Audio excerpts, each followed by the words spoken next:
Bonjour à tous et bienvenue dans cette vidéo sur le son et la musique, dans laquelle je vais présenter l'analyse spectrale. Pour illustrer ce qu'est l'analyse spectrale, je vais commencer donc par enregistrer trois sons. Tout d'abord, le son obtenu par le La du diapason. Ensuite, le son obtenu avec le La d'une flûte à bec. Et enfin, le son obtenu avec le La d'une guitare acoustique. Une fois ces trois sons obtenus, je vais les représenter, alors cette fois pas avec Audacity, j'ai transcrit mes fichiers pour pouvoir les traiter avec Python, et donc j'ai représenté le signal obtenu en fonction du temps. Donc pour le La du diapason, on obtient le signal suivant, le La de la flûte à bec et le La de la guitare.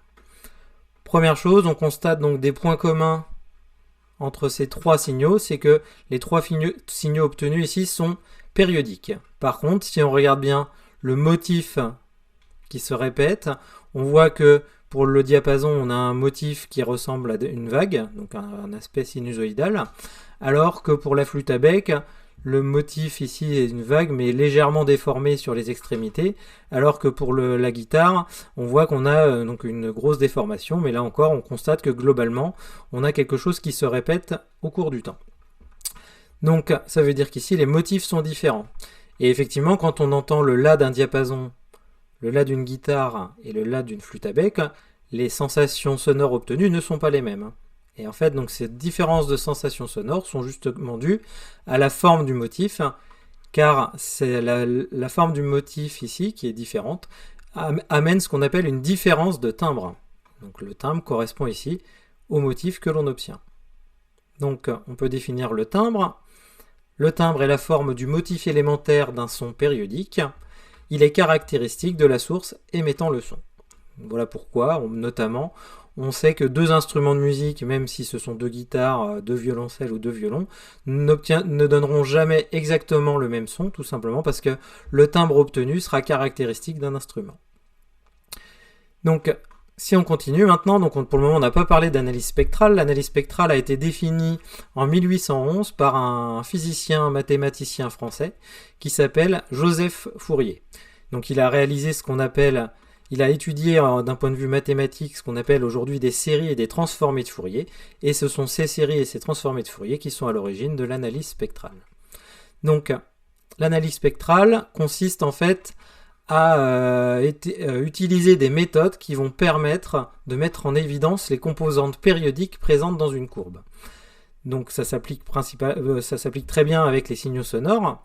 Donc le résultat de l'analyse spectrale est toujours fourni sous forme d'un graphique qu'on appelle un spectre, et ce graphique représente en abscisse les fréquences qui vont être liées à la courbe, et en ordonnée l'amplitude qui sera associée à chaque fréquence.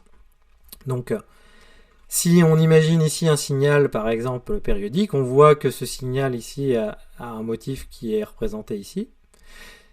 Le spectre correspondant à l'aide de l'analyse spectrale va nous fournir ici un graphique avec les fréquences en abscisse, les amplitudes en ordonnée, et le spectre correspondant à ce signal est en fait constitué ici de deux pics de fréquence, F1 et F2. Donc en fait, le résultat de l'analyse spectrale correspondra toujours à un graphique qui aura cette allure-là, c'est-à-dire des pics qui vont apparaître.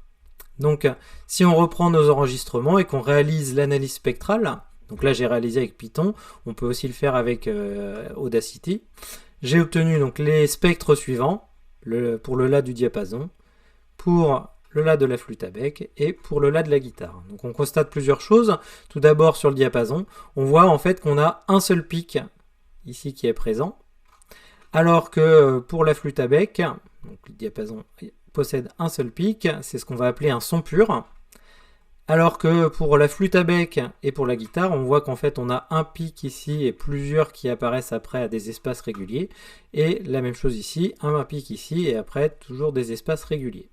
Donc pour la flûte et les guitares, on va obtenir plusieurs pics de fréquence, donc par opposition avec un son pur, on va obtenir ici un son qu'on va appeler complexe.